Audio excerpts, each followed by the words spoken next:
കാസർഗോഡ് കുമ്പള കവർച്ചയിൽ പ്രതി പിടിയിൽ. കാസർഗോഡ് സ്വദേശി ഇബ്രാഹിം എന്ന കലന്തർ ഇബ്രാഹിമാണ് കുമ്പള പോലീസിന്റെ പിടിയിലായത്. നായിക്കാപ്പ് സ്വദേശിയായ അഭിഭാഷകയുടെ വീട്ടിൽ നിന്നും 29 പവൻ സ്വർണവും വെള്ളിയും പണവും കവർച്ച ചെയ്ത കേസിലാണ് അറസ്റ്റ്. നിരവധി കേസുകളിൽ പ്രതിയാണ് ഇയാൾ. കാസർഗോഡ് നിന്ന് KV ബൈജു ചേരുന്നുണ്ട്. ബൈജു, കഴിഞ്ഞ ദിവസമാണ് ഈ കവർച്ച ഉണ്ടാകുന്നത്. എങ്ങനെയാണ് പ്രതിയിലേക്ക് എത്താൻ കഴിഞ്ഞത്?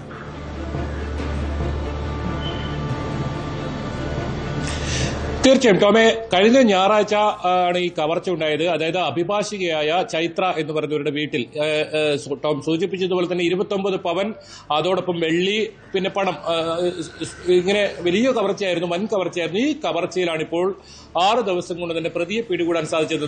വലിയ പരാതി ഉയർന്നിരുന്നു. ഈ പ്രദേശങ്ങളിൽ നിരവധി കവർച്ച ഉണ്ടായിട്ടും പ്രതികളെ പിടികൂടുന്നില്ല എന്നുള്ള വലിയ പരാതി ഉണ്ടായിരുന്നു. അതിനിടയിലാണ് ഈ ഇബ്രാഹിം എന്ന കലന്തർ ഇബ്രാഹിമിനെ ഇപ്പോൾ പിടികൂടിയിരിക്കുന്നത്. ഇതിൽ ഏറ്റവും പോലീസ് പറയുന്നത് ഈ CCTV ദൃശ്യങ്ങൾ തന്നെയാണ് ഇതിൽ നിർണായകമായത്. രണ്ടാമത് വിരലടയാളമാണ്. നമ്മൾ കഴിഞ്ഞ ദിവസം റിപ്പോർട്ട് ചെയ്തതാണ്. നിർണായകമായ വിരലടയാളം ലഭിച്ചു എന്ന കാര്യം നമ്മൾ റിപ്പോർട്ട് ചെയ്തതാണ്. ഇത് രണ്ടും ഒരുമിച്ച് വന്നപ്പോഴാണ് പ്രതിയിലേക്ക് വളരെ പെട്ടെന്ന് പോലീസിന് എത്താൻ സാധിച്ചത്. ഇയാൾ നിസാരക്കാരനല്ല. ഈ ഇബ്രാഹിം എന്ന് പറയുന്ന കലന്തർ ഇബ്രാഹിം നിസാരക്കാരനല്ല. വലിയ തോതിൽ കവർച്ച കേസുകളിലെ പ്രതിയാണ്. 25-ലധികം കേസുകളാണ് ഇയാളുടെ പേരിൽ കേരളത്തിലും അതുപോലെ തന്നെ കർണാടകയിലുമായത് ഉള്ളത്. ഈ CCTV ദൃശ്യങ്ങൾ പരിശോധിച്ചതിൽ നിന്നും ഈ സംശയം തോന്നിയ ഈ ഒരു കലന്തർ ഇബ്രാഹിമിന്റെ ദൃശ്യം കൃത്യമായി പരിശോധിക്കും. അതോടൊപ്പം ഈ വീട്ടിൽ നിന്നും നിരവധി വിരലടയാളങ്ങൾ ലഭിച്ചിരുന്നു. അങ്ങനെ ആ വിരലടയാളം കൂടി പരിശോധിച്ചപ്പോഴാണ് ഇയാളിലേക്ക് എത്തിയത്. അങ്ങനെ ഇയാൾ മംഗളൂരുവിലുണ്ടെന്ന് മനസ്സിലാക്കി കുമ്പള പോലീസ് അവിടെ എത്തുകയും സാഹസികമായാണ് ഇയാളെ പിടികൂടുകയും ചെയ്തിരിക്കുന്നത്. ഏതായാലും ഇയാളെ കൂടുതൽ ചോദ്യം ചെയ്താൽ വലിയ കവർച്ചകളെ കുറിച്ചുള്ള നേരത്തെ ഉണ്ടായ പല കവർച്ചകളുടെയും ചുരുളഴിയാൻ പറ്റുമെന്നാണ് പോലീസ് വിശ്വസിക്കുന്നത്. ഈ അടിയനെടുക്ക ബാങ്ക്, അതായത് കർണാടക ശാഖയാണ്. അടിയനെടുക്ക ബാങ്കിൽ നിന്നും 2 കിലോ സ്വർണമാണ് ഇയാൾ കവർ ചെയ്തത്. 2 കിലോ സ്വർണവും 7 ലക്ഷം രൂപയും കവർ ചെയ്ത കേസിലെ പ്രതിയാണ് ഇയാൾ. ആ കേസിൽ ഇയാളെ അറസ്റ്റ് ചെയ്തിരുന്നു. അങ്ങനെ ആ കേസിൽ ഇയാൾ ഈ പുറകുവശത്തെ ചുവര് തുറന്ന് അതിന്റെ സ്ട്രോങ് റൂം ഒക്കെ തകർത്താണ് ഈ 2 കിലോ സ്വർണം അവിടെ നിന്നും കവർ ചെയ്തത്. അങ്ങനെ വലിയ വലിയ കവർച്ച കേസുകളിലെ പ്രതിയാണ് ഈ ഇബ്രാഹിം എന്ന് പറയുന്നത്. ഈ സമീപകാലത്ത് മറ്റേതെങ്കിലും കവർച്ച നടത്തിയോ എന്നതിനെ കുറിച്ചുള്ള പോലീസ് ഇപ്പോൾ ചോദ്യം ചെയ്യുന്നുണ്ട്. പോലീസിന്റെ അറസ്റ്റ് രേഖപ്പെടുത്തിയെങ്കിലും ചോദ്യം ചെയ്യൽ ഇപ്പോഴും തുടരുകയാണ്. എന്തായാലും ഈ ചൈത്ര സമീപത്തായുള്ള ഒരു ക്ഷേത്രത്തിൽ, അതായത് 6 മണിക്കും 8 മണിക്കും ഇടയിൽ വൈകിട്ട് ഉത്സവത്തിന് പോയതായിരുന്നു. ആ സമയത്തായിരുന്നു കവർച്ച നടന്നത്. പുറകുവശത്തെ വാതിൽ തകർന്നതിന് ശേഷം അലമാരയിൽ ഉണ്ടായിരുന്ന ഈ സ്വർണവും പണവും വെള്ളി ആഭരണങ്ങളുമാണ് കവർച്ച ചെയ്തത്. അതിൽ മോതിരമുണ്ട്, വളയുണ്ട്, അത്തരത്തിൽ നിരവധി വസ്തുക്കളുണ്ട്. അങ്ങനെ ആ കവർച്ച ചെയ്ത സാഹചര്യമാണത്. ഇതിൽ CCTV ദൃശ്യങ്ങൾ തന്നെയാണ് ഇതിൽ ഏറ്റവും പ്രധാനമായത്. ആ പ്രദേശത്തുള്ള CCTV ദൃശ്യങ്ങളെല്ലാം പോലീസ് ശേഖരിച്ചിരുന്നു. അങ്ങനെ വ്യാപകമായ പരിശോധന നടത്തുമ്പോഴാണ് ഇങ്ങനെ ഒരു ദൃശ്യം ശ്രദ്ധയിൽപ്പെടുന്നതും അതിനുശേഷം വിരലടയാളം, ഈ പ്രതിയുടെ വിരലടയാളം നേരത്തെ തന്നെ നിരവധി കേസുകളിലുള്ളതുകൊണ്ട് തന്നെ പോലീസിന് അത് എളുപ്പമായി. അങ്ങനെ ആ വിരലടയാളം ഒത്തുവന്നപ്പോഴാണ് പ്രതിയിലേക്ക് വളരെ പെട്ടെന്ന് എത്താൻ സാധിച്ചത്. ഇയാൾക്കൊപ്പം കൂടുതൽ പേർ ഈ കവർച്ചയിൽ പ്രതിയാണ് എന്ന് പോലീസ് പറയുന്നുണ്ട്. നമുക്കറിയാം, കാസർഗോഡ് ജില്ലയുടെ പല പ്രദേശങ്ങളിലും ഈ സമീപകാലത്തായി കവർച്ചാ കേസുകൾ വർദ്ധിക്കുന്നു. അതിൽ പല കേസുകളിലും കർണാടക സ്വദേശികൾക്ക് പങ്കുണ്ട്. അതല്ലെങ്കിൽ അതിൻ്റെ പിന്നിൽ പ്രവർത്തിക്കുന്നത് കർണാടക സ്വദേശികളാണ്. ഈയൊരു മറ്റ് മോഷണ കേസുകൾ, ഈ സമീപകാലത്തുണ്ടായ മറ്റ് മോഷണ കേസുകളിലും ഈ കലന്തർ ഇബ്രാഹിമിന് പങ്കുണ്ടാകുമോ? ഈ പലയിടത്തും വിരലടയാളങ്ങൾ പോലീസ് ശേഖരിച്ചു വെച്ചിട്ടുണ്ടല്ലോ. എനിക്ക് തോന്നുന്നു ഏറ്റവും കൂടുതൽ നിർണായകമായത്, ഈ കേസിലേറെ നിർണായകമായതും ഇതിലെ തെളിവുകളാണ്, വിരലടയാളങ്ങളാണ്. അങ്ങനെയെങ്കിൽ മറ്റ് കേസുകളിലേക്കും അന്വേഷണം നീങ്ങുന്നുണ്ടോ?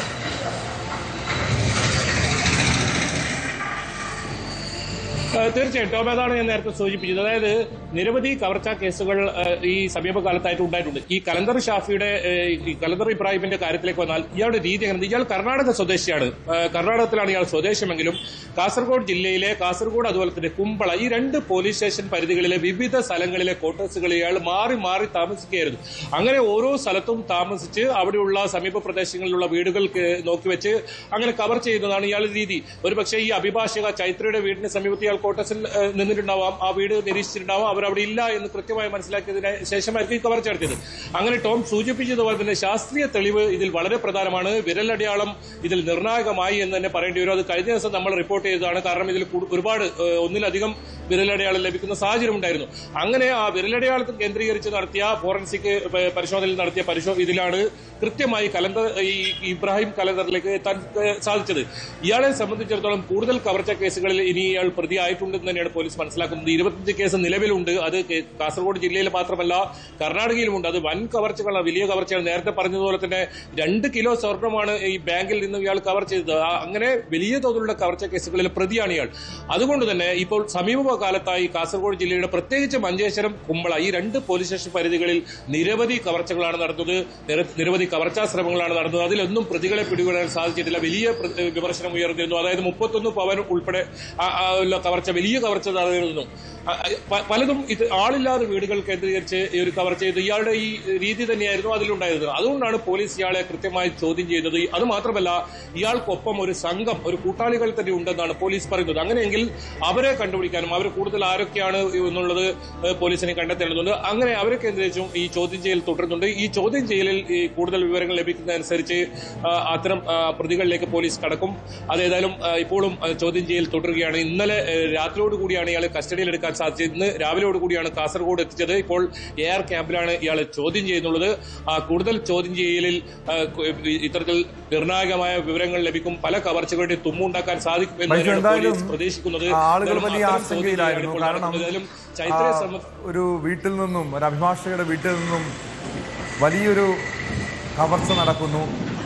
മാത്രമല്ല, മറ്റു പല കേസുകളിലും പോലീസിനെതിരെ വലിയ ആക്ഷേപം ഉയർന്നതാണ്.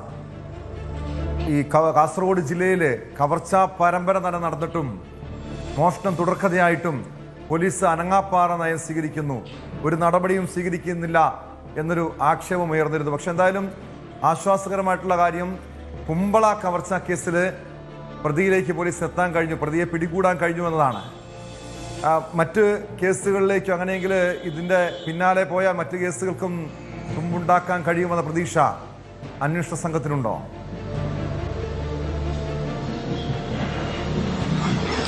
തീർച്ചയായും ടോമെ, ഏറ്റവും പ്രധാനം കാസർഗോഡ് ജില്ലയുടെ മഞ്ചേശ്വരം, കുമ്പള ഈ 2 പോലീസ് സ്റ്റേഷൻ പരിധികളിലാണ് ഡസൻ കണക്കിന് കവർച്ചകൾ നടന്നിട്ടുള്ളത്.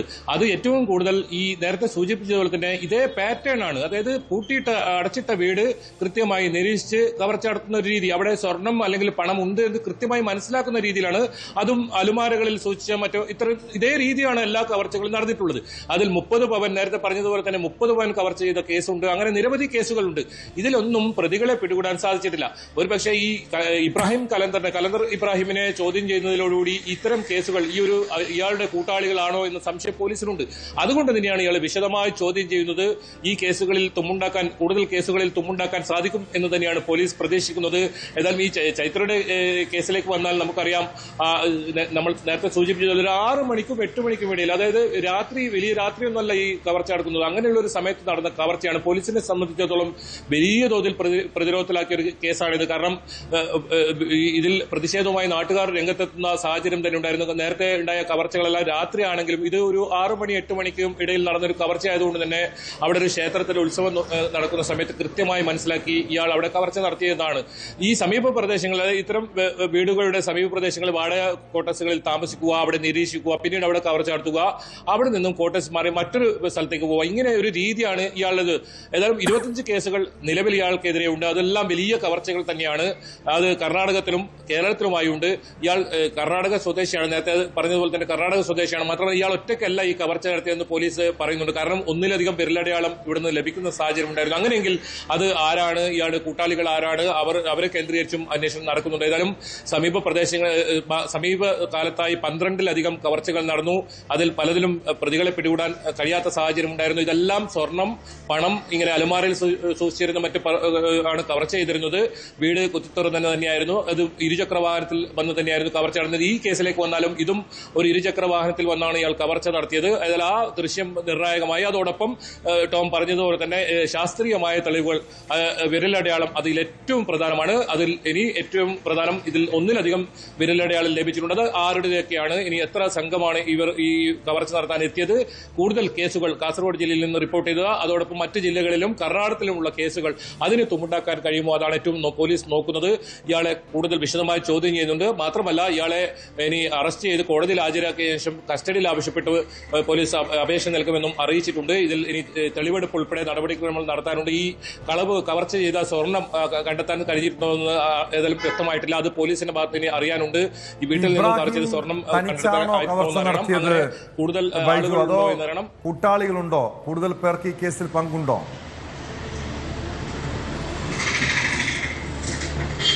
തീർച്ചയായും ടോമെ, ഒന്നിലധികം ആളുകൾ ഉണ്ട് എന്ന് തന്നെയാണ് പോലീസ് പറയുന്നത്. കാരണം നേരത്തെ പറഞ്ഞതുപോലെ തന്നെ വിരലടയാളം, അത് കൂടുതൽ വിരലടയാളം ഇവിടുന്ന് ലഭിക്കുന്ന സാഹചര്യം ഉണ്ടായിരുന്നു. അതുകൊണ്ട് തന്നെ ഒന്നിലധികം ആളുകൾ ഉണ്ടെന്ന് തന്നെയാണ് പറയുന്നത്. മാത്രമല്ല ഈ വിരലടയാളമൊക്കെ ഇപ്പോൾ ഈ കവർച്ചക്കാരുടെ ഇങ്ങനെയുള്ള രീതിയിലുള്ള ആളുകളുടെയൊക്കെ പോലീസിന്റെ ശേഖരത്തിലുണ്ട്. പക്ഷേ ഇതിൽ നിന്നും കൂടുതലായി ലഭിച്ച വിരലടയാളം തമ്മിൽ അങ്ങനെ പോലീസിന് കണ്ടെത്താൻ സാധിച്ചിട്ടില്ല. അങ്ങനെയാണെങ്കിൽ ഇതാരാണ് ഇയാളുടെ കൂട്ടാളികൾ? കർണാടകയിലുള്ള ആളുകളാണോ, അതല്ല ഈ കേരളത്തിൽ നിന്ന് തന്നെ ഈ സമീപ പ്രദേശത്തുള്ള ഏതെങ്കിലും ആളുകളാണോ? അത് കണ്ടെത്തേണ്ടത് ഏറ്റവും പ്രധാനമാണ്. നമ്മൾ കണ്ണൂർ വളവട്ടത്തുണ്ടായ വലിയ കവർച്ചയിലൊക്കെ നമ്മൾ കണ്ടതാണ്. അവിടെ തന്നെ ഉള്ള ആളുകൾ, ഒരിക്കലും സംശയിക്കാത്ത രീതിയിലുള്ള ആളുകളൊക്കെ പ്രതികളാവുന്ന സാഹചര്യം. അങ്ങനെ ഈ ചെറിയ ചെറിയ കവർച്ചകളും വലിയ കവർച്ചകളും നടത്തുന്ന വലിയ സംഘം തന്നെ ഈ ഒരു മേഖലകളിൽ അതിർത്തി കേന്ദ്രീകരിച്ച് ഉണ്ടെന്ന് പറയേണ്ടി വരും. ഈ ടോമ, ഈ കഴിഞ്ഞ ദിവസമാണ് ഇതിന് തൊട്ട് അടുത്ത ദിവസം മടിയൻകുലം ക്ഷേത്രത്തിൽ ഒരു കവർച്ച നടന്നത്. അങ്ങനെ ക്ഷേത്രങ്ങൾ കേന്ദ്രീകരിച്ചും ഭണ്ഡാരങ്ങൾ കേന്ദ്രീകരിച്ചും ഒക്കെ കവർച്ച നടത്തുന്ന സംഘങ്ങൾ തന്നെയുണ്ട്. അതൊരു പക്ഷേ ഒരു കൂട്ടാളികൾ, ഒരു വലിയ സംഘം തന്നെ ഇവർ പ്രവർത്തിക്കുന്നുണ്ടാവാം. ഒരുമിച്ചും ഒറ്റയ്ക്കും ഇത്തരത്തിൽ കവർച്ച നടത്തുന്നുണ്ടാകാം. അതെല്ലാം ഈ ഇബ്രാഹിം കലന്തർ എന്ന് പറയുന്ന ഇതിലെ മുഖ്യ സൂത്രധാരനെ പിടികൂടോടുകൂടി പോലീസിന് കണ്ടെത്താൻ എളുപ്പമാണ്. അത്തരം ചോദ്യം ചെയ്യലാണ് ഇപ്പോൾ നടക്കുന്നത്. അതിനുശേഷമായിരിക്കും ഇയാളെ കോടതിയിൽ ഹാജരാക്കുക. കോടതിയിൽ ഹാജരാക്കിയതിനു ശേഷം കസ്റ്റഡിയിൽ വാങ്ങുമെന്ന് തന്നെയാണ് പോലീസ് പറയുന്നത്.